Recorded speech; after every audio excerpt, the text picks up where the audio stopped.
উৎপল শিৱমৰ কথাৰে ঋতুস্মিন ভূঞা আৰু ৰশ্মিৰেখা গোস্বামীৰ পাঠেৰে কবিতাৰ শিৰোনাম সমীৰণ নিলিখিবা প্ৰেমৰ কবিতা।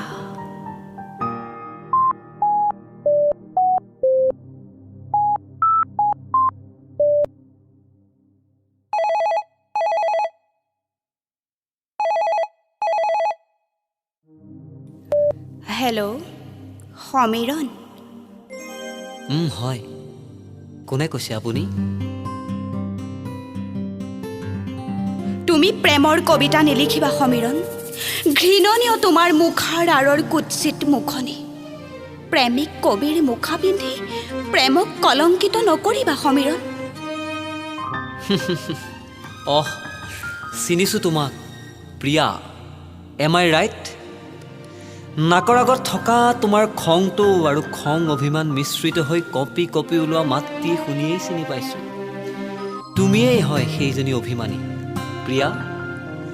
তোমাৰ এই অভিমানী মাতটি কিমানবাৰ যে শুনিলোঁ সেই প্ৰেমৰ হালধীয়া দিনবোৰত। শুনিয়েই চিনিলোঁ তোমাক। কেনে আছা তুমি? অভিমান? তোমাৰ দৰে এক নিঃস্ব পশুক মই অভিমান কৰিম? ঘিণ কৰোঁ তোমাক। তোমাৰ কদৰ্য কণ্ঠস্বৰ মোৰ কৰ্ণকুহৰত প্ৰতিধ্বনি শুনি চৰম এক তিক্ত অনুভৱ হৈছে মনত।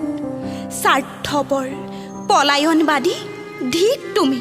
নিলিখিবা প্ৰেমৰ দৰে পবিত্ৰ শব্দ তোমাৰ কলমৰ মহিয়েদি। তুমি চুলেই প্ৰেম শব্দটি অভিশাপ হৈ পৰে।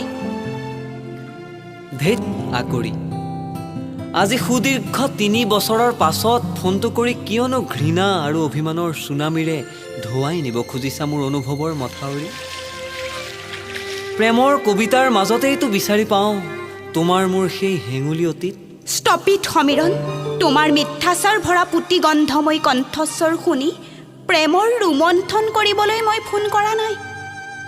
আলোচনী কাকতৰ পৃষ্ঠাই পৃষ্ঠাই প্ৰকাশ পোৱা তোমাৰ প্ৰেমৰ কবিতাবোৰ দেখি তোমাৰ কবিৰ আঁৰৰ কুটিল মুখনি উদঙাই দিবলৈহে মন গৈছে সমীৰণ।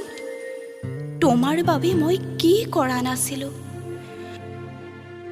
হৃদয়ৰ ৰন্ধে ৰন্ধে শ্ৰুতমান ৰক্তত তোমাৰ নাম আঁকি দি শোধন কৰিছিলোঁ।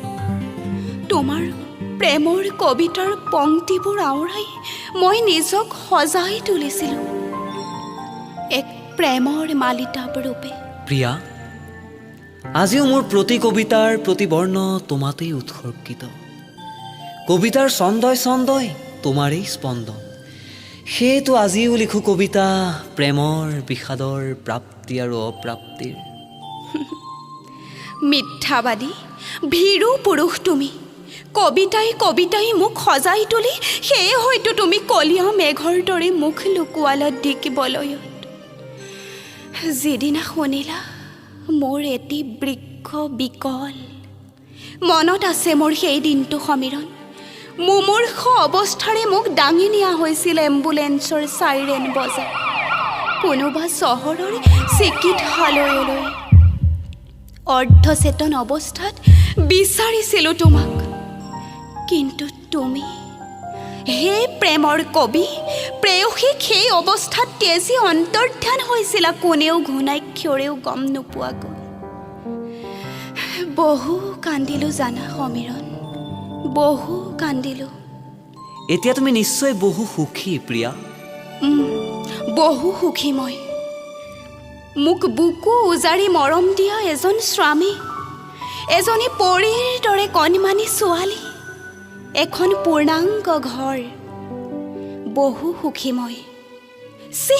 তোমাৰ দৰে এজন পুৰুষক মই কেতিয়াবা ভাল পাইছিলোঁ? ঘিণ লাগে মোৰ। দিয়া, আৰু কিমান ক্ষোভ আছে বাকী দিয়া প্ৰিয়া। হয়তো সেয়াও হ'ব পাৰে মোৰ কোনো এক নতুন কবিতাৰ সৃষ্টিৰ পাথেয়। নিলিখিবা সমীৰণ, নিলিখিবা আৰু প্ৰেমৰ কবিতা। তুমি মোৰ অনামিকা আঙুলিত পিন্ধাই দিয়া আঙুঠিটো চাই চাই বহু কান্দিছিলোঁ যেতিয়া মৃত্যু ভয়ে মোক হেঁচি ধৰিছিল। কোনোবা এক ক্ষণত কোনো এক অচিন যুৱকে হেনো যাচি দিছিল নিজৰ এটি বৃক্ষ মোলৈ বুলি। নাজানিলোঁ নাম তেওঁৰ, নাজানিলোঁ পৰিচয়। গুপ্ত ৰাখি নিজক আঁৰ কাপোৰৰ আঁৰত মোৰ দেহত সংৰোপিত কৰিলে জীৱনৰ নতুন ছন্দ। কোনো চুক্তি, কোনো অৰ্থৰ বিনিময়ত নহয়,